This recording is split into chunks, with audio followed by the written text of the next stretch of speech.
समादरणीय धार्मिक सज्जनगण, ऋग्वेद का पहला मंडल, सूक्त 91, मंत्र संख्या 17। महर्षि दयानंद जी का इसके ऊपर भाष्य उपलब्ध है, उसको भी आधार में रखेंगे।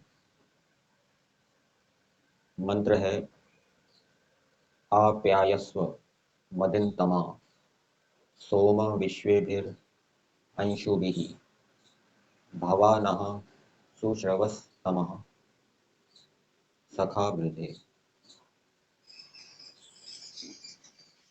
इस मंत्र में सोम परमेश्वर के विषय में बताया है। इस मंत्र का देवता है सोम।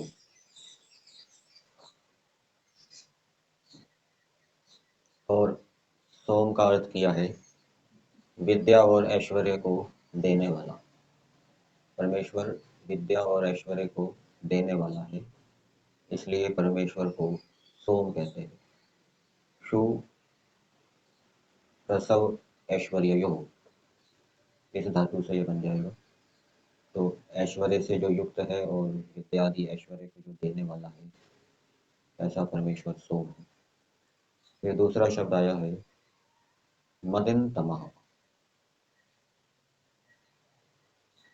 परमेश्वर के पास जो हर्ष है, आनंद है, उल्लास है, वो विशेष है,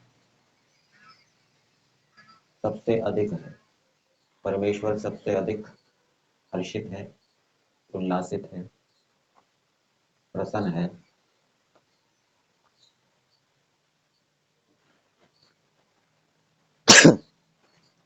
प्रशस्त प्रशंसनीय हर्ष वाला है। एक तो परमेश्वर सदा आनंदित रहते हैं, ऐसा नहीं है कि कभी आनंदित रहें, किसी काल में आनंदित रहें, किसी काल में नहीं रहें। जीवात्मा ऐसे नहीं है, जीवात्मा सदा हर्षित नहीं होते, आनंदित नहीं होते। और दूसरा, परमेश्वर जिस आनंद से हर्ष से हर्षित होते हैं, वो जो आनंद है, हर्ष है, वो बहुत ही ऊंची कोटि का है, उत्कृष्ट है। इसलिए परमेश्वर को मदिन्तमा कहा है। फिर इस मंत्र में परमेश्वर के लिए आया एक शब्द सखा। सखा का अर्थ मित्र होता है। परमेश्वर सबका सखा है, सबका मित्र है, किसी से उदासीन नहीं है, किसी का शत्रु नहीं है, सबका सुख चाहता है, उन्नति चाहता है। और सुश्रवस्तमः, परमेश्वर का जो यश है, श्रवा के अनेक अर्थ किए गए हैं। श्रवा का अर्थ अन्न भी होता है, श्रवा का अर्थ यश भी होता है, और श्रवा का अर्थ धन भी होता है। तो परमेश्वर उत्तम यश वालों में सबसे अधिक उत्तम यशस्वी है। परमेश्वर उत्तम धन वालों में सबसे अधिक उत्तम धन से युक्त है। परमेश्वर उत्तम अन्न वालों में सबसे अधिक उत्तम अन्नों से युक्त है। उत्तम सबसे अधिक उत्तम अन्नों का स्वामी परमेश्वर है, उसके तुल्य कोई दूसरा नहीं। सबसे अधिक उत्तम यश से युक्त परमेश्वर है, उसके तुल्य और किसी का उत्तम यश नहीं है। तो ये कुछ बातें परमेश्वर के विषय में बताई है। अब परमेश्वर को संबोधित करते हुए कहा जा रहा है, पहली क्रिया है प्यायस्व और दूसरी क्रिया है भव।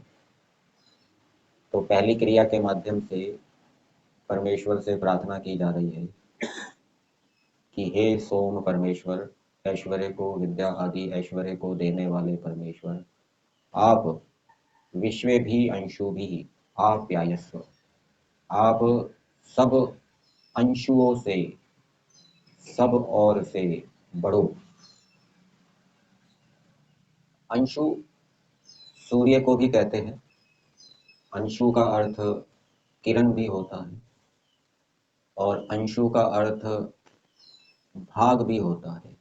अवयव, अवयव को भी अंशु कहते हैं, किरण को भी अंशु कहते हैं और सूर्य को भी अंशु कहते हैं। तो किरण को अंशु क्यों कहते हैं? अशुम व्याप्तौ धातु से है, क्योंकि वो व्याप्त हो जाती है किरण संसार के अंदर, अंतरिक्ष में। और जो किसी वस्तु का हिस्सा होता है, भाग होता है, अवयव होता है, उसको भी अंशु कहते हैं, क्योंकि उस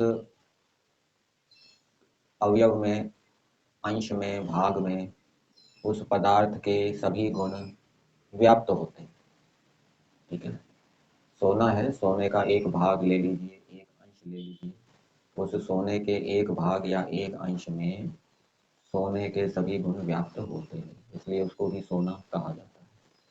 तो अंशु का अर्थ यहाँ पर किया है सृष्टि तत्व अवयव, सृष्टि के तत्व, सृष्टि के तत्वों का जो अवयव है।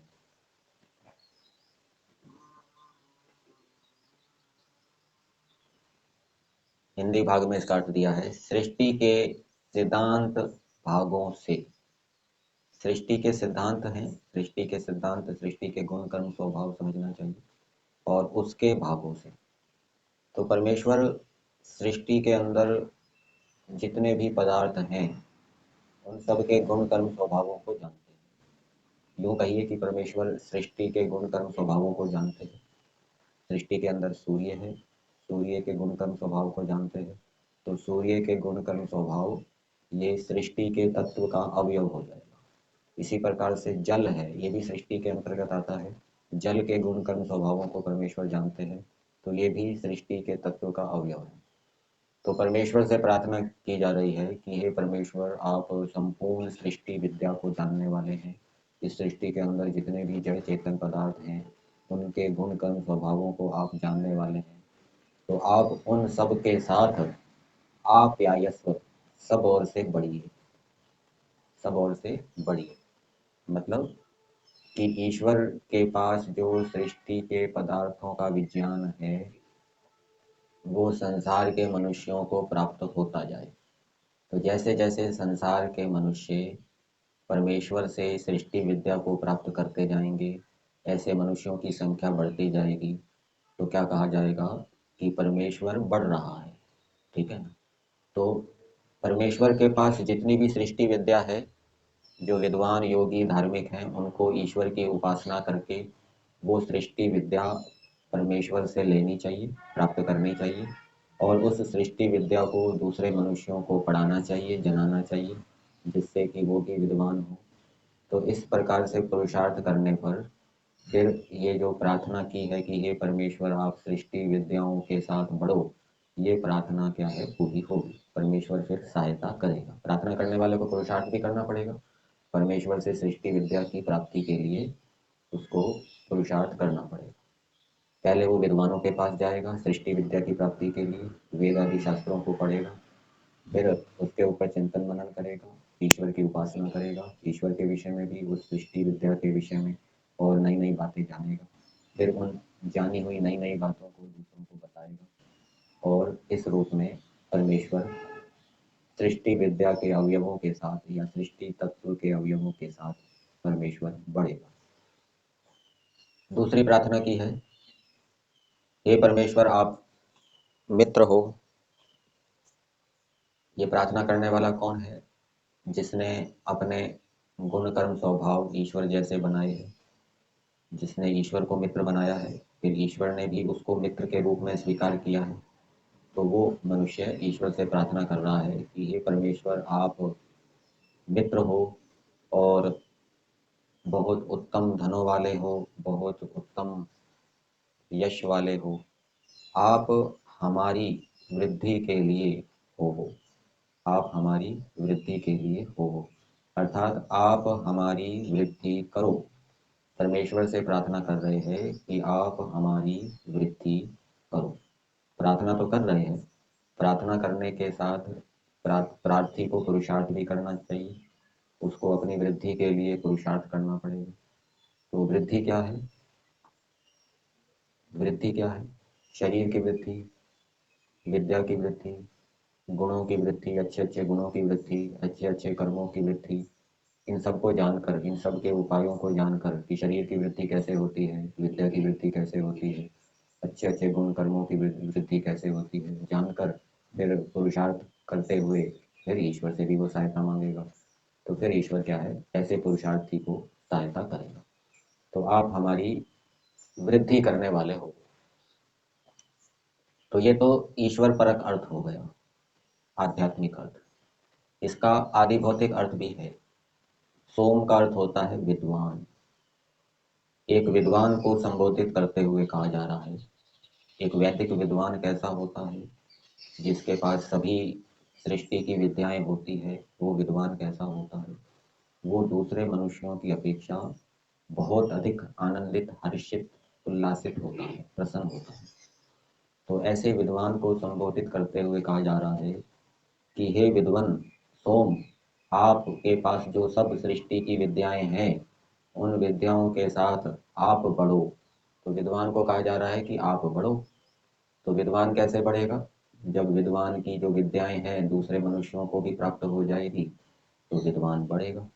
और विद्वान की जो विशेषताएं हैं वो दूसरे मनुष्य की उन विशेषताओं को धारण करेंगे तो उससे विद्वान बढ़ेगा। और फिर दूसरी प्रार्थना की है विद्वान से, सखा। तो ऐसे विद्वान जो सभी सृष्टि की विद्याओं को जानने वाले हैं, उनके साथ मित्रता करनी चाहिए, ये वेद कह रहा है। ठीक है ना? और मित्रता करके फिर उनसे प्रार्थना करनी चाहिए कि आप हमारी वृद्धि के लिए हो। तो जब सृष्टि विद्या को जानने वाले उत्तम उत्तम विद्वानों के साथ मित्रता करेंगे और उनसे प्रार्थना करेंगे कि आप हमारी वृद्धि करो, अर्थात हमें भी उत्तम विद्या अपनी दो, हमें ज्ञान विज्ञान दो, तो फिर वो सहायता करेंगे। मित्र होंगे तो सहायता करेंगे, और मित्रता नहीं करेंगे, उनके अनुकूल नहीं चलेंगे, तो वो हमारी वृद्धि के लिए नहीं होंगे। उनके अनुकूल चलेंगे, उनसे मित्रता करेंगे, तो वो भी हमें मित्र रूप में स्वीकार करेंगे, वो हमारी वृद्धि के लिए होंगे। फिर उनके पास जो अनेक प्रकार की विद्याएं हैं वो फिर हमको देंगे। तो इस मंत्र का तात्पर्य क्या है कि संसार के अंदर जो सृष्टि विद्याएं हैं, सृष्टि के पदार्थों की जो विद्याएं हैं, उनको बढ़ाना चाहिए। आर्य समाज के नियम में भी लिखा है ना, अविद्या का नाश और विद्या की वृद्धि करनी चाहिए। संसार के अंदर जो अविद्या है, मूर्खता है, अज्ञानता है, लोग विद्याओं के विषय में नहीं जानते, उस अविद्या अंधकार को दूर करना चाहिए और संसार के अंदर अनेक प्रकार की विद्याओं की वृद्धि करनी चाहिए। तो ये मंत्र का संदेश है। और दूसरा, वृद्धि कब होगी? जब स्वयं हम उस विद्याओं को प्राप्त करेंगे और दूसरों को प्राप्त कराएंगे।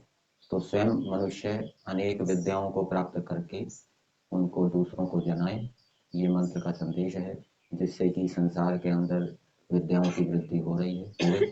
और विद्याओं को विद्वानों से या ईश्वर से प्राप्त करने के लिए ईश्वर के अनुकूल भी चलना पड़ेगा और विद्वानों के अनुकूल भी चलना पड़ेगा।